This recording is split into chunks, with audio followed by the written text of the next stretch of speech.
What is going on, Laker fans? Thank you very much for tuning in on this Saturday. Appreciate you guys being a part of the show. This is going to be like a PR piece for Austin Reaves. It's almost like I'm on the Austin Reaves payroll. But one of the things I noticed so far in the offseason, I haven't really talked that much about Austin Reaves and his signing. There were a couple articles that come out, a couple quotes that came out that I liked. So I want to spend a little bit of time on Austin Reaves. As always, appreciate you guys being a part of the show. If you can do me a favor and please subscribe to the channel, would greatly appreciate it. That's kind of the goal here. Get as many views as possible. Get as many Laker and NBA fans on this channel, and I'll continue to put out the content, so please subscribe. Hopefully your Saturday is going all right so far. Mine's off to an awful start. Padres suck. Let me go ahead and just emphasize that again. The Padres suck. That just happens to be the team that I root for. We'll put the Padres to the side here because I think most people on this channel probably don't care. But they do suck. All right, I think I got that off my chest. Okay, let's start off with this. I think I mentioned this, and there's a couple things I want to mention in regards to Austin Reaves. Kind of an interesting summer for him. There was a lot of conversation about where's Austin Reaves going to be by the time this year's all said and done, or by the time the offseason's done. Not necessarily where he's going to be as far as what location is he going to be with another team, just how much is he going to get paid. I think everybody's looking out. There's so much momentum around Austin Reaves right now. You got to be excited if you're a Laker fan about what this guy's future is and his story of how he got into the league and how last year I think is a great example where there were times where he was getting pretty good minutes, but then there came a point in the year where it's like you got to start the man, you got to close out games with Austin Reaves on the court. I think there's plenty of games that you're saying he's the third best player on this Lakers team. So it's been a cool progression to see Austin Reaves. Something came out a couple days ago. This was Brian Windhorst on his podcast. He does that Hoops Collective podcast, freaking awesome podcast. If you're an NBA fan, highly recommend you getting a chance to watch that. But I'm gonna read a quote here.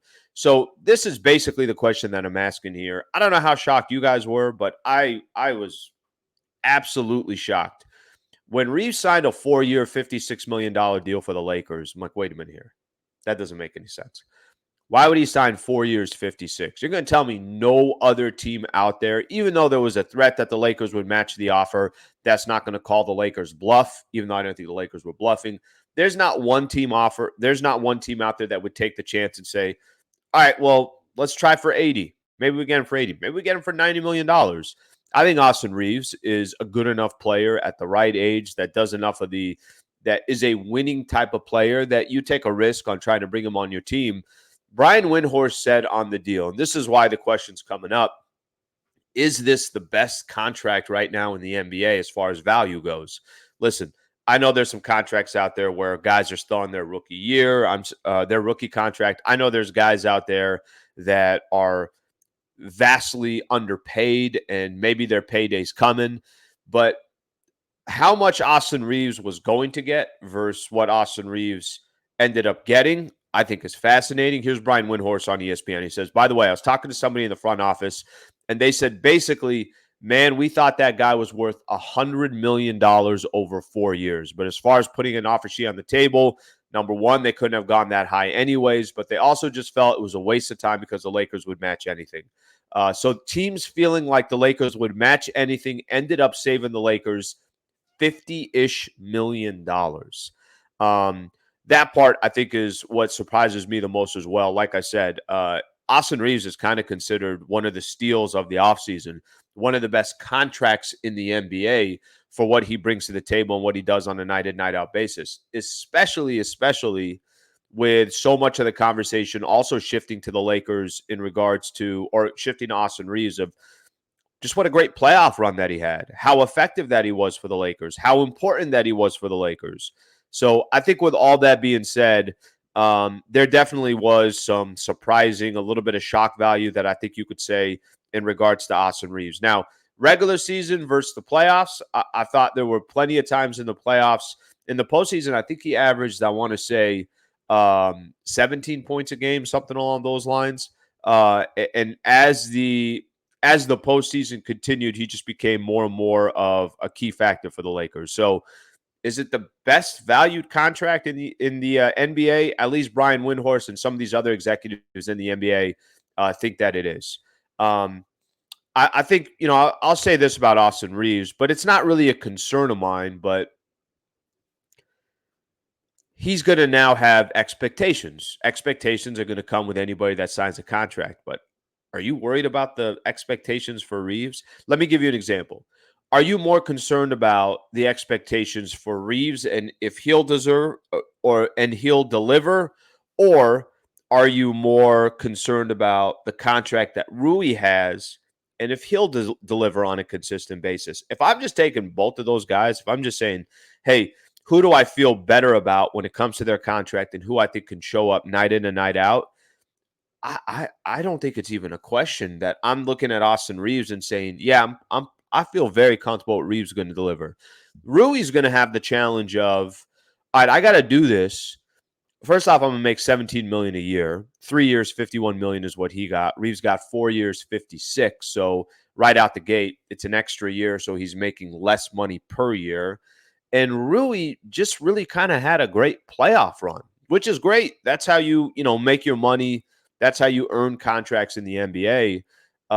But Rui did it primarily in the playoffs. Austin Reaves has done it basically for the last year and a half. There are no real I think what you see from Reaves is what you're going to get. The question is just how much better can he get? How much more comfortable is he going to be? How much more confident is he going to be? Rui, what you're hoping for is that wasn't just a great playoff run, which, by the way, I think Rui is going to be fine. But if I'm looking at the value of both of those contracts, I'm looking at the Reaves contract all day long and certainly feel more comfortable with that. That's my own personal opinion. So, thank you, fans. You can put it in the comments here. As far as Reaves' contract, his expectations, I'm sure a lot of people feel the same way on this, that it's only a positive thing. Now, here's a question. Probably the more interesting one. Reaves potentially a future All-Star? Austin Reaves, a future All-Star. Darvin Ham was on one of the podcasts. It's Uncut Podcast, which is with, who's on it? Mark Stein and Chris Haynes are the ones that do the podcast. It's actually, that's the one that I talked about a couple days ago when it was Darvin Ham responding to Michael Malone, who was on the same podcast. So Darvin Ham was clearly on the pod, and this is what he said about Austin Reaves. He said he will be an all-star at some point soon. All-star. An all-star in the Western Conference. So think about that. Austin Reaves, by the way, 25-year-old. The kid is a flat-out competitor. One of the greatest human beings you can ever be around. Always fun. Keep things simple, but yet works at his craft, is fearless in the biggest moments. My plan is to continue to feature him. He's our starting two guard. I think there's a lot more levels he's going to get before it's all said and done. I think the key decisions that Darvin Ham made during last year was to put Reaves in the starting lineup and also to close out games with Austin Reaves. So right out the gate here, I think everybody's saying, nobody's, of course, Austin Reaves is going to start. Of course, he's a key piece. I think there's a good chance Rui's going to start too. We'll see what happens. But and then I don't know about the point guard spot. I'm not 100% sure who will start there. I like that. That's going to be a competition. You don't owe anything to D'Angelo Russell, so you do what you think's in the best interest of the team. And if D'Lo earns it, great. If Gabe Vincent's the one balling out, then put Gabe Vincent there. But Austin Reaves, an all-star at some point soon. So initially when I hear that, I'm like, come on. I'm an all-star in the Western Conference. Can we think about some of the players here in the Western Conference for a quick second? Your game's got to be top-notch to be a player in the Western Conference that's in there as one of the guards. You got Steph Curry. You got Luka. You got Devin Booker. You got Shai Gilgeous. You got, at some point, Ja Morant. We'll see what happens this year. De'Aaron Fox. Anthony Edwards. I know I'm missing other players. There's a lot of unbelievable guards in the NBA. That's going to be a tough one. I know some of these guys get in because they're replacing somebody else with injuries. Dame is another name I could throw out there, but who knows how much longer he's going to be in the Western Conference. Doesn't look like he's going to be there much longer. But really what it is more than anything else, it's an incredible compliment to what you think Austin Reaves' game could potentially be. One of my favorite things here, by the way, Bradley Beal now is in the Western Conference. Kyrie Irving now, obviously, in the Western Conference. So you got a lot of names that you're going to have to beat out. And I think more than anything else, like I said, it's Darvin Ham just being excited about having Austin Reaves on the team. Whether he actually somehow finds a way to get all-star recognition, we'll wait to see. I don't have the answer to that, but it just kind of shows you what his ceiling is and what his coach thinks. I mean, this is a good example as well. You guys saw this. This was last week. That he's now Austin Reaves is going to be a part of Team USA. So he's going to be a part of Team USA for the 2023 FIBA World Cup. So this was Steve Kerr that had selected him. It's funny. One of the quotes that he had about Austin Reaves says, "For me, after watching him kick our butt for 6 straight games in the Western Conference semis, it was a pretty easy choice. I think Austin is one of the rising young players in the league. It's what you look for in FIBA is versatility." And he goes on to talk about how certain things that he could do on the floor, his ability to guard multiple positions. So he went into all his compliments for Austin Reaves. A lot of people, and I really don't think this is just blowing smoke up, however you want to put it. Um, I don't think this is somewhere you're blown smoke. I think a lot of people around the NBA think that Austin Reaves has got real potential to not just be an everyday player for the Lakers, not just be a role player, but to be a significant contributor to a championship contender.